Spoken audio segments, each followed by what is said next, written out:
곤욕이라고 하는 말은 심한 모욕을 의미합니다. 이 강포라고 하는 건 우악스럽고 매우 사나운 상태를 말하고 있습니다. 괴사는 남을 속이는 간사스러운 거짓말을 의미합니다. 주님께서 십자가에서 죽으실 때 나타난 주님의 모습은 정말 엄청난 모욕을 당하셨습니다. 그럼에도 우리 주님께서는 자기 자신의 그 억울함에 대해서 해명하려고 하지 않았습니다. 그냥 묵묵히 그 일을 감당을 하셨습니다. 남을 속이려고 하는 간사한 거짓말은커녕 자신조차 자신을 변명하려 하지 않는 그 모습을 오늘 본문은 도수장, 즉 짐승을 잡아 죽이는 도살장이라고 얘기해야 되겠지요. 도수장으로 끌려가는 어린 양과 같았고, 털 깎는 자 앞에 잠잠한 양같이, 양이 털이 막 무성해지면 그게 몇 킬로가 되지 않습니까? 그 무거운 것, 그것 때문에 이 털 깎는 그 양은 그 털 깎는 그 주인 앞에서 잠잠한 것처럼 예수님께서 마치 그런 모습으로 죽으셨다라고 말씀하고 있습니다. 바로 이 모습이 대리 속죄자의 모습이라고 우리에게 이사야가 말씀하고 있어요. 이렇게 죽는 분이 그분이 바로 우리를 구원할 구주시다, 이렇게 알려주고 있는 거지요. 우리가 살아가면서 억울한 누명을 썼다면 해명하려고 할 것입니다. 다른 것들은 다 참을 만한데 억울한 걸 사람들이 참기가 힘듭니다. 사람 자체가 그렇습니다. 내가 정당하고 내가 절대 사람들에게 이렇게 무시당할 만한 일을 한 적이 없는데 내가 무시당하고 짓밟힐 때 사람은 견딜 수가 없는 겁니다. 그래서 우리나라의 역대 대통령 가운데는 이렇게 무시당하고 이렇게 모욕당하자 그냥 부엉바위 위에서 떨어져서 스스로 생명을 거두지 않습니까? 억울한 건 죽음을 부릅니다.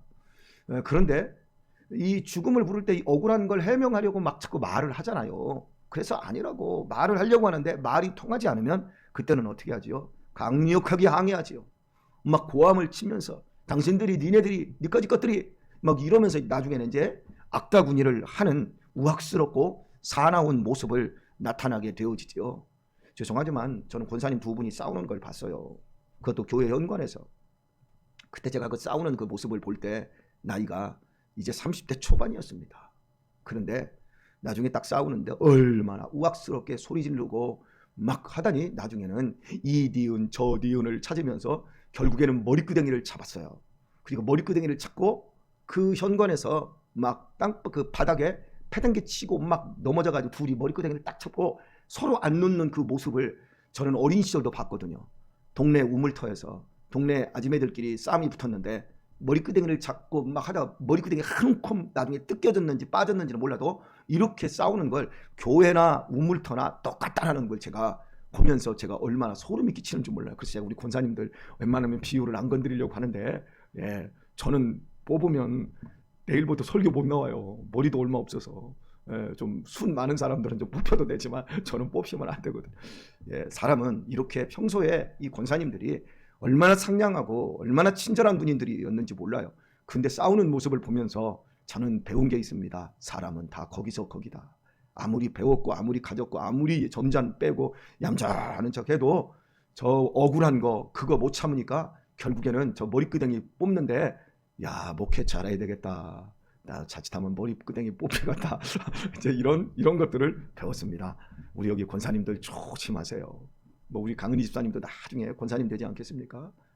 제 머리를 뽑을까봐 그때 하나님이 이리 다 뽑아줬는지도 모르지만 조금 쓸데없는 얘기를 조금 했습니다만은 예수님께서 이렇게 하고도 남을 거예요.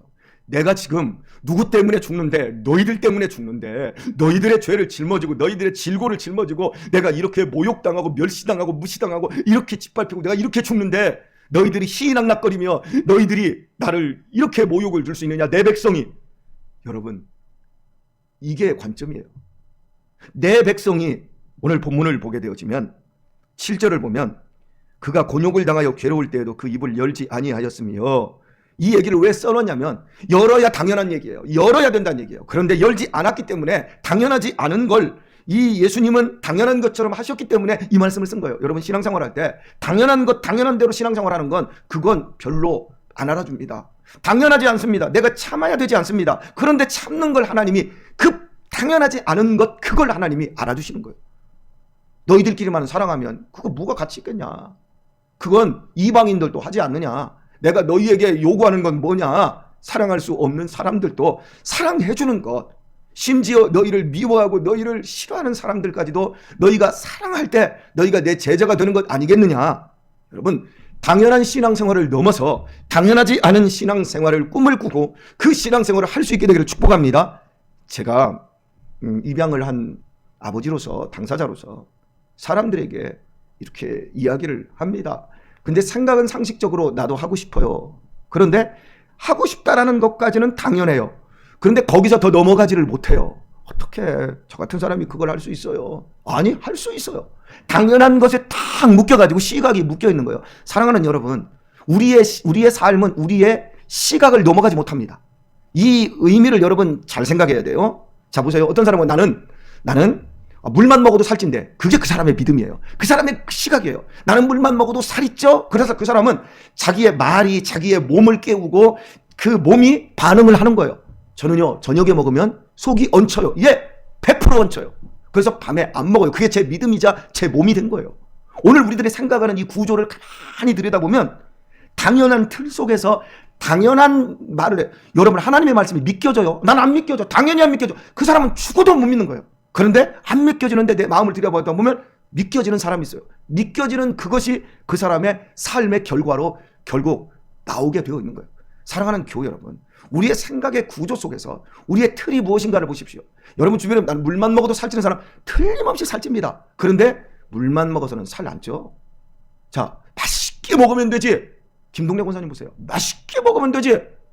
맛있게 먹으니까 건강으로 가요. 배둘레염은 조금 있지만 그 정도 나이에서 배둘레염 없는 사람 없어요. 그렇게 먹으면서. 김동래 권사님 정말 잘 되십니다. 제가 이걸 김동래 권사님을 뭐 이렇게 낮추거나 이거 먹는 걸 지금 제가 비아냥거리는 게 아니에요. 우리 민장로님은 먹지 못해서 드시지 못해서 지금 저 병을 이기지를 못하는 거예요. 드시는 게 얼마나 중요한데요. 그러니까 먹고 건강하고 감사하고 이렇게 받아들이는 사람은 그게 내 몸에서 그게 받아들여져요. 근데 제 또 이제 가족 가운데 먹으면서 꼭 얹힐 것 같아 이렇게 말해요. 그러면 얹혀요. 자, 그가 곤욕을 당하여 괴로울 때도 그 입을 열지 아니하였음이며 마치 도수장으로 끌려가는 어린 양과 털 깎는 자 앞에 잠잠한 양같이 그 입을 열지 아니하였도다. 당연하지 않았어요. 해명하지 않았어요. 참 이게 참 우리의 그 삶에서 힘든 것 같아요. 그런데 그가 곤욕과 신문을 당하고 끌려갔으니, 자, 이 말이 중요합니다. 그 세대 중에 누가 생각하기를 그가 산자의 땅에서 끊어지면 마땅히 형벌받을 내 백성의 허물을 인함이라 하였으리요. 한 사람이 없다는 얘기를 아주 강하게 반어법으로 지금 물어보고 있는 거예요. 예수님이 이렇게 말을 안 하셨어요. 그냥 처참하게 짓밟으면서 입을 딱 다물고 당연한 그 길을 가지 않고 당연하지 않은 고난을 딱 당하시고 이러고 가니까 이렇게 매맞고 찔리고 이렇게 십자가에서 죽임을 당하고 신문을 당하면서 말씀이 없자 그 세대 사람들이 이제 이렇게 생각했다라는 거예요. 누가 생각하기를 그가 산자의 땅에서 끊어지면 마땅히 형벌받을 내 백성의 허물을 인함이라. 여러분 그렇게 죽어가는 예수님을 보면서 예수님 나 때문에 죽어가시지요. 예수님 당신의 백성들을 위해서 이렇게 당신이 참으시고 인내하시며 이렇게 고난의 길을 가시는 것이지요. 감사해요. 감사해요. 이러면서 편들어주고 고마워하고 이런 사람이 한 사람도 없었다는 얘기예요. 요한복음 8장에 보게 되면 21절 그 이하에 보게 되면 당시에 이제 바리새인들과의 대화가 나와요. 예수님하고. 예수님이 하도 그들에게 말이 안 되니까 이렇게 말씀해요. 너희는 나 있는 곳에 오지 못한다. 나는 이제 떠날 것이고 너희는 나 있는 곳에 오지 못한다. 그러니까 이 사람들이 희죽희죽 웃으면서 희롱해요. 예수님을. 아이고 저작자가 드디어 자살하려나 보다 이래요. 예수님이 너희들의 내 백성에게 오셔서 내 백성을 위해서 내 백성의 죄를 담당하시고 죽어서 너희들에게 구원의 문을 열려고 내가 대리 속죄를 하기 위해 내가 이제 죽음의 길을 간다. 그러니까 저작자 봐라 저거 이제 지금까지 미친 짓 하면서 저렇게 돌아다니더니 이제 자살하려나 보다 하면서 예수님을 희롱합니다. 여러분 이게 사람이에요. 이게 그냥 유대인에게만 국한된 것이 아니라 모든 사람이 그래요. 자, 말씀을 이제 좀 짝을 지어서 한 군데를 더 보도록 하겠습니다. 4절을 볼까요? 4절을 보면 그는 실로 우리의 질고를 지고 우리의 슬픔을 당하였거늘 우리는 생각하기를 그는 징벌받아서 하나님에게 맞으며 고난을 당한다 하였노라 말합니다. 여기서도 우리의 생각을 대변해주고 있지요. 예, 우리의 생각은 저 인간 저러고 새로운 종교를 만들려고 저렇게 사람들 규합하며 구름대같이 저렇게 돌아다니더니 결국은 저거 하나님에게 벌받아서 저렇게 저거 죽는 거야. 저거 그런 거야. 이렇게 생각했다는 얘기예요. 그러더니 오늘 읽은 8절에서 단 한 사람도 내 백성의 허물을 위해서 예수님이 십자가에 못 박히셨다. 이렇게 알아본 사람이 단 한 사람도 없었다는 거예요. 물론 예수님이 십자가 못 박힐 때 모두가 욕하고 모두가 손가락질하고 십자가에 못 박으라, 십자가에 못 박으라 이렇게 하며 분노한 것만은 아니에요. 거기에 예수님을 따라다니던 여자들이 있었어요. 예수님의 모친 마리아가 있었어요. 그리고 나중에 사도 요한이 있었어요. 십자가에 못 박힐 때 그들은 울었어요. 안타까워했어요. 아까워했어요. 우리가 자식들의 죽음, 우리의 부모님의 죽음을 안타깝게 여기고 아깝게 여기고 슬프게 여기는 것처럼 예수님의 죽음에 대해서 안타깝게 여기고 아깝게 여기기는 했지만 저분이 바로 내가 안타까워하는 저 죽음, 저분이 죽지 않으면 내가 영원히 하나님의 심판대 앞에서 죽어야 되고 지옥 형벌 받아야 되나 이러면서 하나님 감사해요. 감사해요. 한 여자들이 이 요한도 그러지를 못했다는 거예요. 아무도 예수님의 죽음을 육신적으로 땅에서 난 자는 알 수 없습니다. 지금도 땅에서 난 자들은 절대로 예수님이 나 위에 죽어주셨고 나 위에 영원한 생명을 베풀어 주셨는지 모릅니다. 그러니까 신천지에 다 넘어가는 거야. 믿는 거 잘 보면서 땅에서 난 거 땅에서 난 실력 가지고 믿습니다 그러다가 안 믿겨지니까 막 입으로는 믿습니다 안 믿겨지니까 머리 끝으로 막 금식하고 하다가 그래도 안 믿겨지니까 결국에는 신천지 같은 데로 다 끌려가서 다 빠져버리는 거예요. 그런데 위에서 난 자, 우리가 지금 요한복음 그 3장에서 니고데모와의 그 대화에서 우리가 보았던 위에서 인자는 위에서 왔고 이렇게 말하잖아요. 우리는 위에서 나는 위에서 온 분으로 말미암아 우리가 거듭나는 거예요. 사람이 거듭나지 않으면 하나님의 나라를 볼 수도 없고 들어갈 수도 없다 그래요. 여러분 교회 다니면서 다 딴짓하는 사람 다 지옥 갑니다. 이 바리새인들 같은 사람들은 성경을 얼마나 똑부러지게 아는 사람들이었고 다 신학 박사들이었어요. 그런데 니고데모에게 너 거듭나야 된다가 니고데모가 이게 뭔 소린지를 몰라요. 땅에서 난 건 땅에 있는 거예요. 여러분 생각해 보세요. 우리가 땅에서 났다라고 했을 때 이 땅의 재료로 모든 걸 만들어내요. 지금 인간이 만들어낼 수 있는 최고의 작품이 뭐냐면 땅에서 나온 것으로 만들어낸 작품이 AI, 인공지능 로봇이에요. 인공지능 로봇을 만드는데 인공지능 로봇을 만들 수는 있지만 믿음은 만들어낼 수가 없어요. 생명은 만들어낼 수가 없어요. 그 생명 아니에요. 세팅돼가지고 거기에서 인공지능이 발달한 것뿐이지 생명이 없어요. 우리의 생명 어디서 왔어요? 위에서 왔기 때문에 이 땅에 속한 날들 속에서 몸이 수명이 닿으면 그것은 다시 올라가는 거예요. 이 땅에 있는 이 안에 있는 위에로부터 온 것 중에 대표적인 게 뭡니까? 성령님이 오셨고 성령님이 우리들에게 오셔서 믿음을 공급해 주셨어요. 믿음은 하나님 아버지의 거예요. 우리의 것 아니에요. 그래서 우리에게 믿음을 선물로 주신 거예요. 성령 충만하다라는 건 믿음이 충만하다는 거예요. 오늘 성령이 충만하다는 게 무슨 은사를 받았고 뭐 내가 방언을 하고 방언 받은 사람 순복음 교인들 가운데 많은 사람들이 저쪽으로 신천지 같은 데로 더 많이 넘어갔어요. 오늘 우리에게 있어서 가장 중요한 핵심은 하나님의 말씀을 믿는 거예요. 여러분에게 묻습니다. 여러분은 하나님의 이 성경을 성경으로 믿습니까? 하나님의 말씀으로 믿습니까? 이 성경을 볼 때 문자를 읽습니까? 문장을 읽습니까? 하나님의 말씀을 여러분이 읽습니까? 교회를 다니는데 성경책을 끼고 다니고 교회를 가지고 오는데 이걸 성경으로만 평생 보는 분들이 계세요. 성경으로만 필사까지 해요. 제가 이 얘기를 드리는 이유는 제가 신학교 시절에 여기 칠보산 기도원에 우리 동기들하고 기도하러 한 달에 한 번씩 기도하러 갔었어요. 기도 모임이 있었어요. 그런데 갔는데 어느 날 수원에서 이 일을 하다가 뭐 수원에 보면 그 청천동인가 그 공구 상가가 있어요. 공구 상가 쪽에서 이렇게 일을 하시는 분이 그 IMF 이렇게 오고 그러면서 망해버린 거예요. 근데 그분이 장로님이세요. 근데 부인이 권사님이신데 부인하고 둘이 기도하러 온 거예요. 마지막으로 빚잔치 다 하고 아무것도 없는 거예요.